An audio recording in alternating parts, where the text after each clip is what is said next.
वस्तु तेजः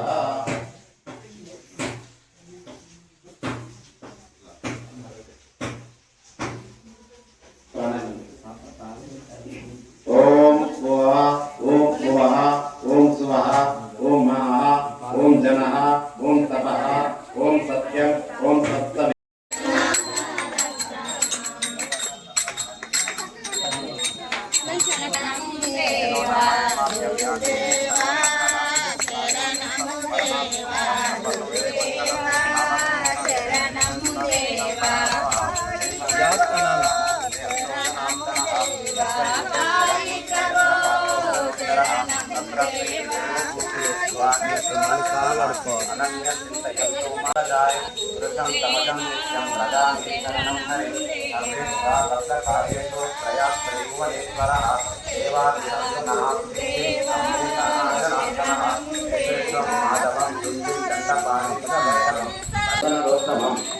सरस्वतीयां सरोतेमुदीरये चैतन्यं शाश्वतं शान्तं व्योमातीतं निरञ्जनं नादबिन्दुकलातीतं भ्यो नमः ओं वास्तुदेवताभ्यो नमः ओं लक्ष्मीनारायणाभ्यो देवताभ्यो नमः ओं अन्नदिवदिताभ्यां नमः ओं सीतारामाभ्यां नमः ओं मातापितृचारि कमलेभ्यो नमः ओं सर्वेभ्यो देवेभ्यो नमः ओं सर्वेभ्यो ब्रह्मणेभ्यो नमः प्रधान देवता श्री व्यासनाथ सत्यानंद श्री ब्रह्मणे नमो नमः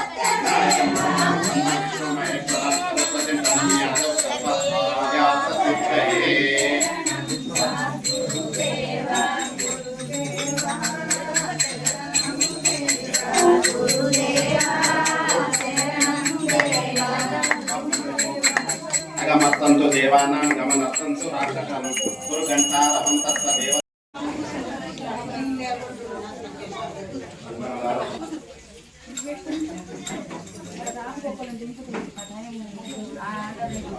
అన్ని వాహనంలో ఉండిపోయినాయి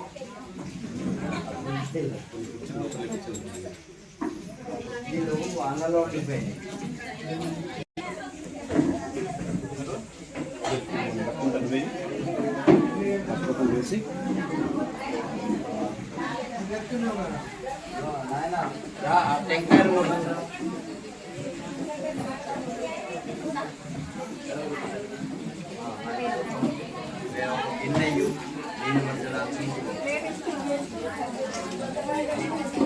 టెంకాయలు मध्ये श्री पराभव नाम संवत्सरे दक्षिणायने ग्रीष्म ऋतु आषाढ़ मासे शुक्ल पक्षे सौम्यवसरे पौर्णमी तिथियो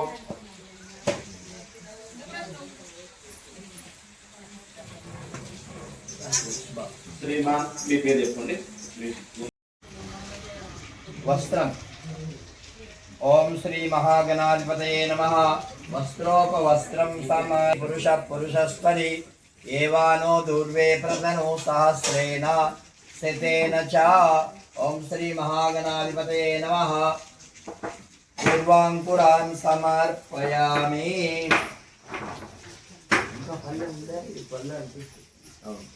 ओम श्री महागणाधिपतये नमः पुष्पै पूजयामि ఒక్కొక్క పుష్పం వేయండి ओम श्री महागणाधिपतये नमः ओम सुमुखाय नमः अंदर ओम చెప్పండి ओम एकदंताय नमः ओम कपिलाय नमः ओम गजकर्णिकाय नमः ओम लंबोदराय नमः ओम विकटाय नमः ओम गणाधिपाय नमः धूम्रकेतवे नमः ओम गणाध्यक्षाय नमः ओम कालचंद्राय नमः ओम गजाननाय नमः ओम वक्रतुंडाय नमः ओम शूर्पकर्णाय नमः ओम येरंबाय नमः ओम स्कंदपूर्वजाय नमः ओम मूषकवाहनाय नमः आप अत्यतिष्ठद्दशांगुलम्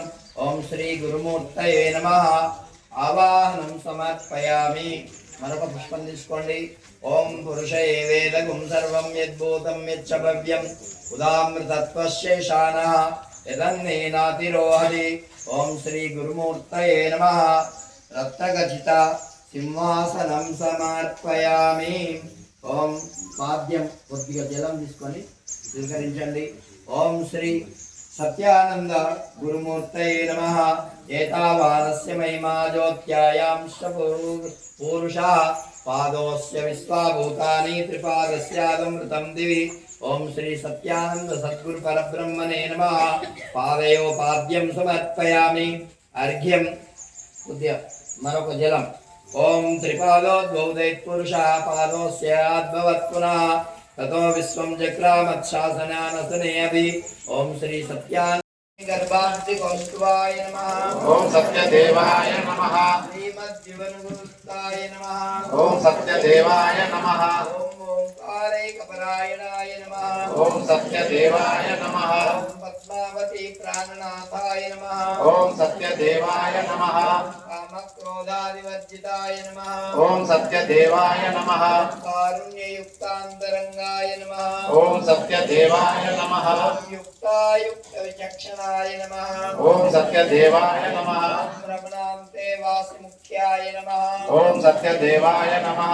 ఓం సత్యానంద మహర్షి సత్తమాయ నమః. ఓం సత్యదేవాయ నమః. వినాగిని తటప్రాంత త్యక్త యజ్ఞోపవీతకాయ నమః. ఓం సత్యదేవాయ నమః. ఓం కౌపీనధారిణే నమః.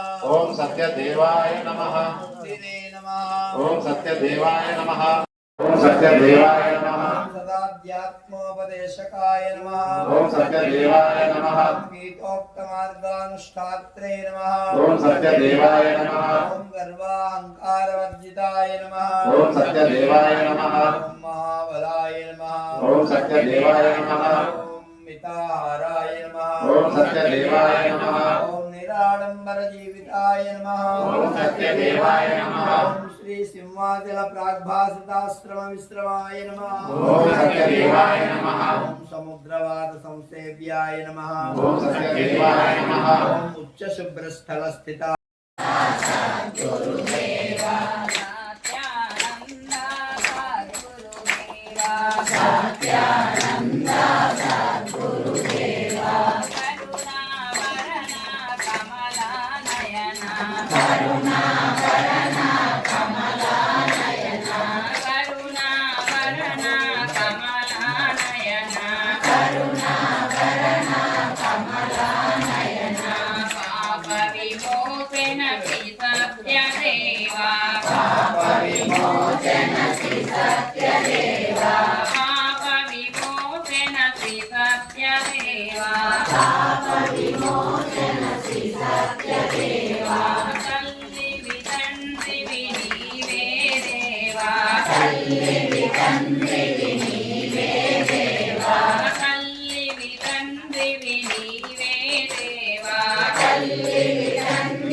भगवान की जय। भगवान सत्यानंद भगवान की जय।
అందరితోటి స్వామీజీకి సన్మానం కార్యక్రమం తర్వాత చివరిలో ఉంటుంది ప్రవచనం అయిన తర్వాత. ఎందుకంటే పూజ మీద ఉన్నారు కాబట్టి వాళ్ళు చేసిన తర్వాత మనకు ప్రవచన ఆశీస్సులు, గురు పూర్ణిమ శుభాకాంక్షలు.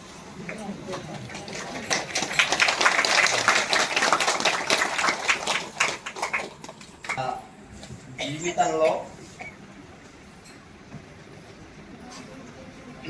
వెలుగును నింపేటటువంటి వాడు గురువు. మన జీవితాన్ని మనం జన్మించినప్పటి నుంచి మరొక రకమైన వెలుగును నింపేటటువంటిది అమ్మ. తండ్రి ఈ లోకములో ఎలా జీవించాలో ఆచరించి చూపిస్తాడు. ఆయన జీవనమే మనకు ఆదర్శం. అమ్మ మాటలే మనకు బాటలు.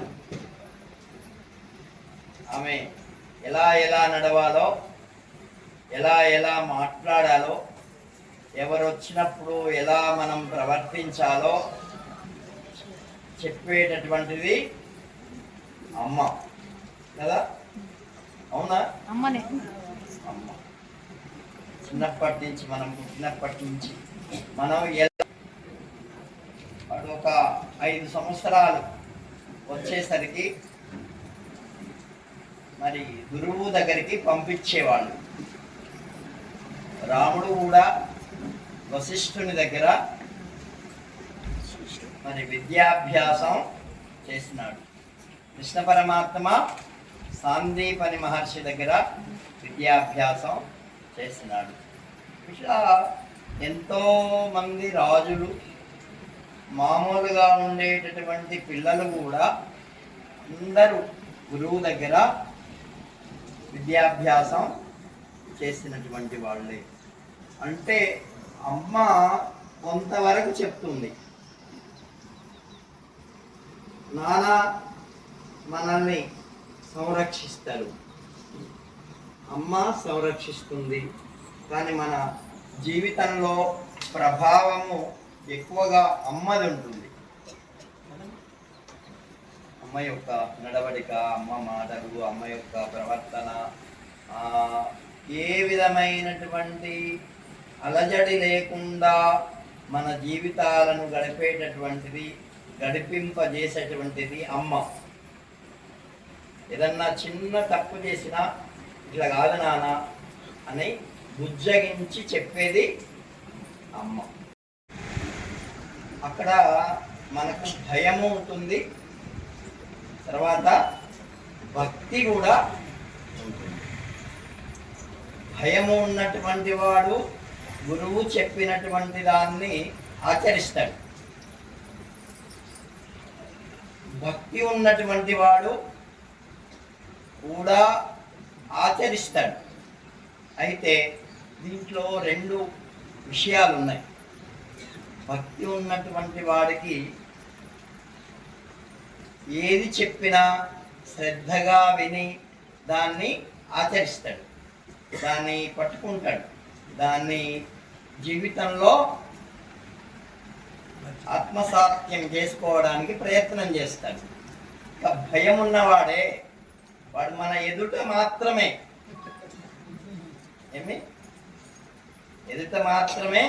భయభక్తులతో ఉంటాడు. మన చెప్పింది చేస్తాడు, తూచా తప్పకుండా ఆచరిస్తాడు. మనం కొద్దిగా కనుమరుగు అవగానే ఆయన ఇష్టం ఉన్నట్టు చేస్తాడు. ఈ విషయం తెలిస్తే ఏంటి, ఇష్టం ఉన్నట్టు ప్రవర్తించేటటువంటి వాళ్ళు కొంత మా నాన్నగారికి ఈ విషయం తెలిస్తే మళ్ళీ ప్రమాదం వస్తుంది అని భయపడుతూ వాడు అలా ఆచరించడానికి ప్రయత్నం చేస్తాడు. ఆ భయంలో కూడా 2 భయాలు. నిర్భయత్వంగా ఉండేటటువంటి వాడు ఎవరిని లెక్క చేయడు. అట్లా చేయగలిగి నువ్వు ఉన్నట్లయితే అది స్వచ్ఛంగా వాళ్ళ జీవితాలను ఉన్నతోన్నతమైనటువంటి స్థితికి తీసుకొని వెళ్తుంది. ఉపాధ్యాయుడి దగ్గర భయపడుతూ ఉంటారు. కానీ వాళ్ళు ఉపాధ్యాయుడు లేనప్పుడు వాళ్ళు ఇష్టం ఉన్నట్లు చేస్తారు.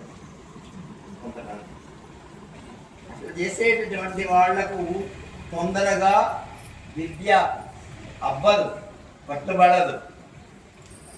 మీకు బహాటంగా, అందుకే కపటం పనికిరాదు శాస్త్రం. అమ్మ దగ్గర కానీ, నాన్న దగ్గర కానీ, ఆఖరకు నీ భార్య దగ్గర కూడా, నీ బంధువుల దగ్గర, నీకు సంబంధించినటువంటి వాళ్ళ దగ్గర ఏమి అట్లా నీ ఆచరణ ఉంటే నువ్వు ఏం చేస్తాడు? మనకు మహా ఆపదలు ఎక్కడి నుంచి వచ్చాయి చెప్పండి? ఆవేశముల యొక్క ప్రకోపం ద్వారానే వచ్చాయి. ఇతరులను ఎలాగైనా సరే నేను ప్రతీకారం తీర్చుకోవాలా అనేటటువంటి ఆవేశం ఉంటే వాడు ఎంత పాపమైనా చేయడానికి సిద్ధపడతాడు. ఇప్పుడు మహాభారతంలో దుర్యోధనుడు, ద్రౌపది గారు నడుస్తూ ఉంటే నవ్వింది. అక్కడ నీళ్లున్నాయి, నీళ్లుగా కనిపించలేదు. దాన్ని మనస్సులో పెట్టుకొని నేను ప్రతీకారం తీర్చుకోవాలా అని కక్ష కట్టాడు. ఇది మానసికమైనటువంటి వృత్తి. ఏమండి? ఆ ప్రకోపము యొక్క ప్రభావము మహాభారతం యుద్ధం జరిపించింది. చూడండి, అవునా? అంటే గురువు గారు చేసేదంటే ఏమిటంటే ఇటువంటి ప్రకోపములను మన జీవితంలో రాకుండా చేయడమే ప్రధానమైనటువంటి విషయం. ఆ కోరిక చేత వాడు మరి వాళ్ళ రాక్షస వంశమునంతటిని బూడిద చేసుకున్నాడు. కాబట్టి ఇటువంటి ప్రకోపములను ఎప్పుడైతే మనము సంయమనం చేసుకుంటామో అప్పుడు మన జీవితం మరి ఎక్కడ సంయమనం అవుతుంది అంటే గురువు గారి సన్నిధిలో, నాన్నగారి సన్నిధిలో, అమ్మగారి సన్నిధిలో. అమ్మగారి సన్నిధిలో కొన్ని మనం సంయమనం చేసుకోగలుగుతాం, నాన్నగారి సన్నిధిలో మరికొన్ని. మరి అటువంటి నాన్నగారి అమ్మగారి దగ్గర మనం సంయమనం అంటే వాటిని తన కంట్రోల్లో పెట్టుకోలేనటువంటివి గురువు గారి దగ్గర కంట్రోల్ పెట్టు. అది స్థిత జ్ఞాత్వా శాస్త్ర విధానోక్తం కర్మకర్తు నిహారాసి అని.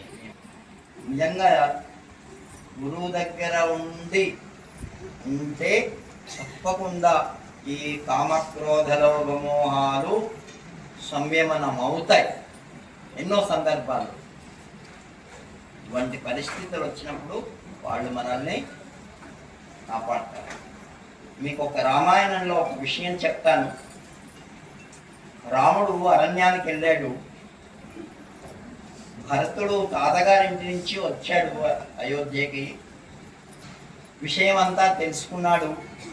తన తల్లి అయినటువంటి కైకేయి రాముణ్ణి అరణ్యానికి పంపించింది అని విన్నాడు. విన్న తర్వాత ఆయనకు చాలా కోపం వచ్చింది తల్లి మీద. ఎంత కోపం వచ్చిందంటే ఆమెను చంపేంత కోపం వచ్చింది. చంపుదామనే ఉద్యుక్తుడైనాడు. దాని వెంటనే రాముడి జ్ఞాపకం వచ్చాడు. ఒకవేళ నేను తల్లిని చంపితే రాముడు నన్ను దగ్గరికి రానియడు. అంటే ఈ భయం చేత ఆయన ఏం చేశాడు? మహాపాపం నుంచి వెనుకకు దగ్గర కదండి.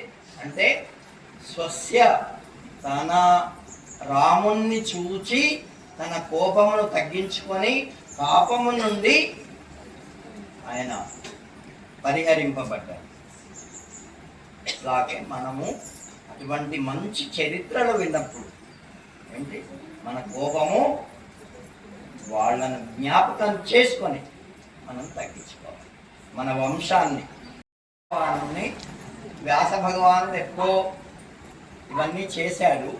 ఇప్పుడు మనకు చెప్పినటువంటి గురువులో వీటన్నింటినీ చూసుకొని ఆ గురు పూజ ఇవాళ మనం చేసుకుంటాం. ఇది ఆదర్శవంతమైనటువంటి జీవితం. కాబట్టి ఇటువంటి జీవితాన్ని ఇచ్చేటటువంటి గురువును మనం నిత్యము స్మరించడం, మనం ఏదన్నా పొరపాటున చేయరాని పనులు చేసినప్పుడు గురువును స్మరించుకొని నా గురువు ఎటువంటి వాడు అని భావించి వాడి నుంచి విరమించడం, ఇది దానికి ఫలం. మనం అటువంటి ఫలాన్ని మనం అందరం పొందాలి.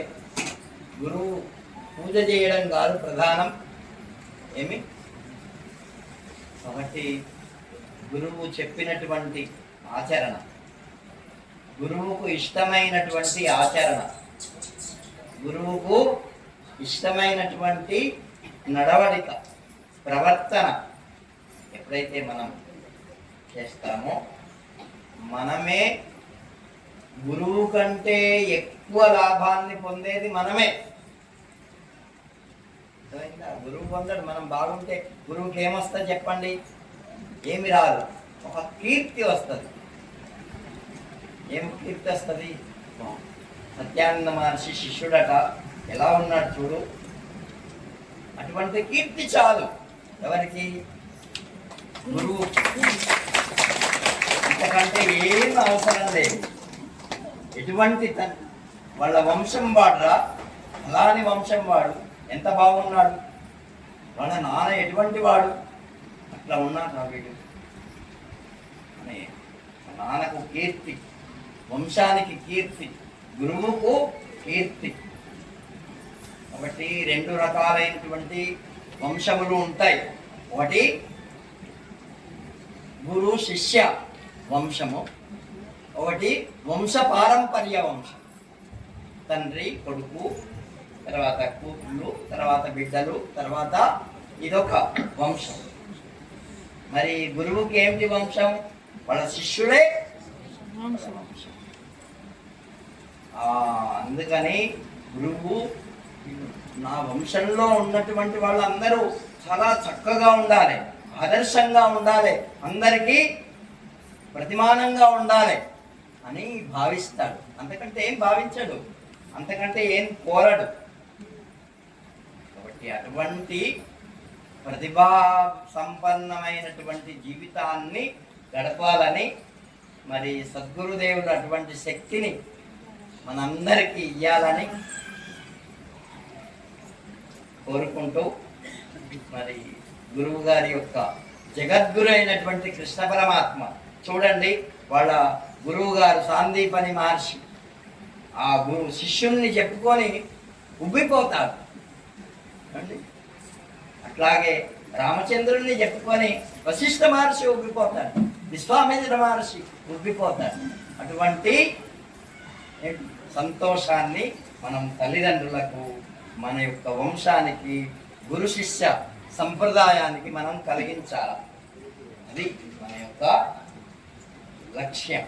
కాబట్టి అటువంటిది మనం సద్గురుదేవుడు అనుగ్రహించాలని మనం బాగా మనస్సులో అటువంటివి పెట్టుకొని మన జీవితాలను, ఇవన్నీ కూడా అంటే మీరందరూ ఒక 50 సంవత్సరాలు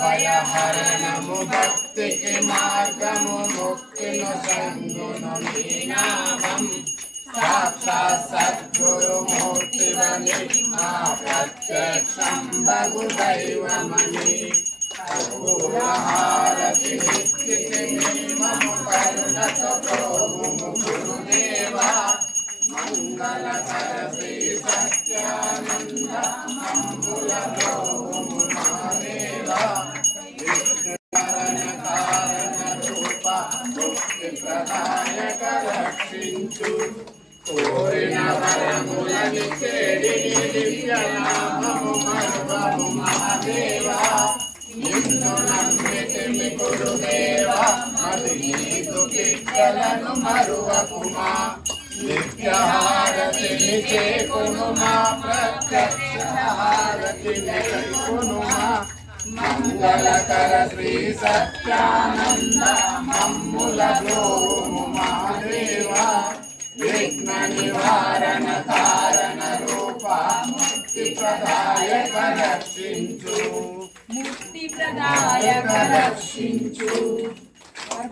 కర్పూర గౌరం కరుణావతారం సంసారసారం భుజగేంద్రహారం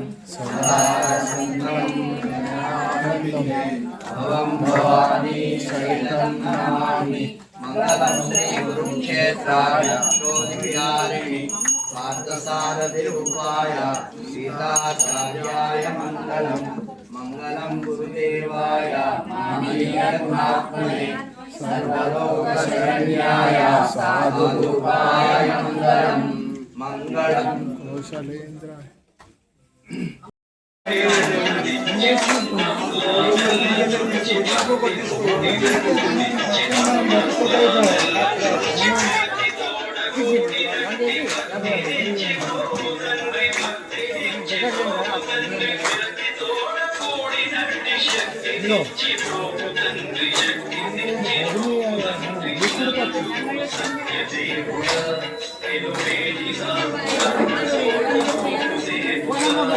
Abajo,